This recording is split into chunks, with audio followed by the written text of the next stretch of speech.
মহানগৰীত আম আদমি পাৰ্টিৰ প্ৰতিবাদ জীৱনদায়িনী ঔষধ আৰু অত্যাৱশ্যকীয় সামগ্ৰীৰ দাম বৃদ্ধিৰ বিৰুদ্ধে প্ৰতিবাদ সাব্যস্ত কৰিছে আপে গুৱাহাটী মেডিকেল কলেজ হস্পিটেলৰ সন্মুখত প্ৰতিবাদ সাব্যস্ত কৰে আম আদমি পাৰ্টিয়ে আমি দৃশ্যাংশ আপোনালোকক দেখুৱাইছো চাওক ইয়া গুৱাহাটী মহানগৰীত আজি আম আদমি পাৰ্টিৰ প্ৰতিবাদী কাৰ্যসূচী ঔষধ আৰু অত্যাৱশ্যকীয় সামগ্ৰীৰ মূল্য বৃদ্ধিৰ বিৰুদ্ধে আজি প্ৰতিবাদ সাব্যস্ত কৰে আম আদমি পাৰ্টিয়ে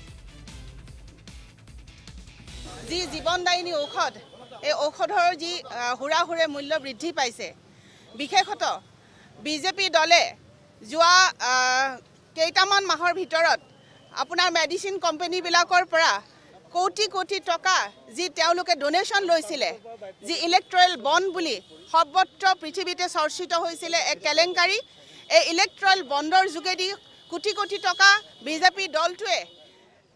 লৈ আজি আমাৰ এই ঔষধৰ দাম হুৰাহুৰে বৃদ্ধি কৰাত তেওঁলোকে অৰিহণা যোগাইছে আজি নৰেন্দ্ৰ মোদী চৰকাৰখনে যি ধৰণে ঔষধৰ দাম বৃদ্ধি কৰিছে তাত আমাৰ সাধাৰণ মানুহৰ জীৱন বিপদাপন্ন হৈ পৰিছে আজি সাধাৰণ মানুহ জীয়াই থাকিবৰ কাৰণে কষ্ট হৈছে আপোনালোকে চাওক আমি গুৱাহাটী মেডিকেল কলেজৰ ওচৰতে আছো ইয়াত আপোনালোকে বিচাৰিলে পাব যে বিভিন্ন গাঁও অঞ্চলৰ পৰা অহা মধ্যবিত্ত নিম্ন মধ্যবিত্ত দৰিদ্ৰ শ্ৰেণীৰ লোকে ইয়াত অধিক দৰত ঔষধ কিনি তেওঁলোকে চিকিৎসা কৰিবলগীয়া হৈছে কাৰ কাৰণে আজি যদি এই মেডিচিন কোম্পানীবিলাকৰ পৰা বিজেপি দলে কোটি কোটি টকা ৭,৬৫০ কোটি টকা তেওঁলোকে ইলেক্ট্ৰল বণ্ডৰ যোগেদি তেওঁলোকে ডোনেশ্যন নললেহেঁতেন তেনেহ'লে আজি ঔষধৰ দাম এনেদৰে বৃদ্ধি নহ'লেহেঁতেন